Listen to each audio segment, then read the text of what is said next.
Assalamu alaikum students, welcome to my channel Way of Learning. The topic which I will teach you today is the preposition. This is the 6 kind of parts of speech.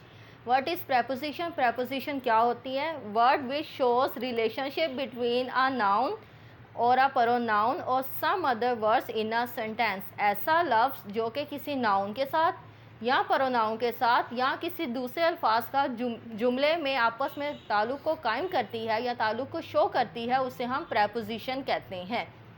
Preposition के कुछ example हैं इन, eight, on या इस किस्म के बहुत से अल्फाज जो कि हम अपनी वोकैबुलरी में या अपने सेंटेंसेस में यूज़ करते हैं, उसे हम प्रेपोजिशन कहते हैं। इसकी मैं आपको सिंपल से एक एग्जांपल देती हूँ।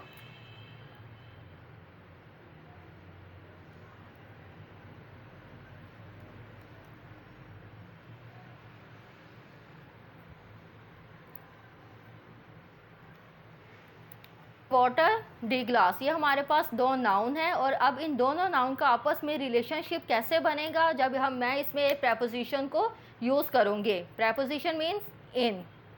अब मैंने यहाँ पे प्रेपोजिशन को यूज़ कर लिया तो इन दोनों नाउन्स का आपस में एक रिलेशनशिप बन गया है। The water in the glass, के गिलास में पानी।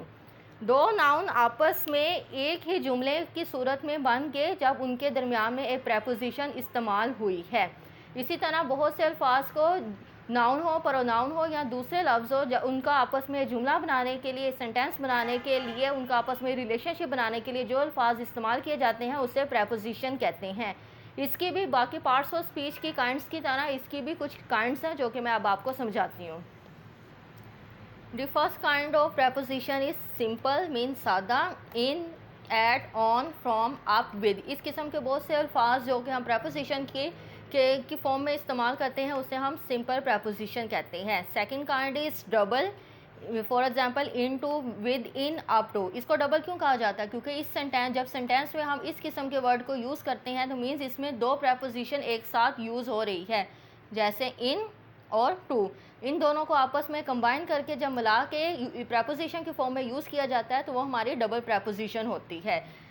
Next kind is compound preposition, across, behind, about, between. इस किस्म के बहुत से अल्फाज जो कि हम अपने सेंटेंस में इस्तेमाल करते हैं वो कंपाउंड प्रेपोजिशन कहलाते हैं। पार्टिसिपल्स मीन्स रिगार्डिंग, कंसीडरिंग, और इस किस्म के अल्फाज जो कि ING की सूरत में हम प्रेपोजिशन के लिए सेंटेंस में यूज़ करते हैं उसे हम पार्टिसिपल्स कहते हैं। लास्ट हमारे पास है फ्रेज़। फ्रेज़ क्या होता है? फ्रेज़ होता है नामुकम्मल जुमला।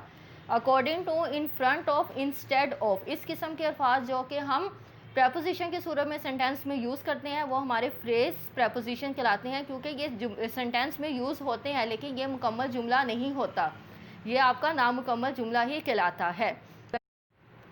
In the last, I hope students you understand very well which I want to teach you. If you have any problem you can ask me in a comment section. In the last, I will request you to like my video, subscribe my channel and press the bell icon. Allah Hafiz.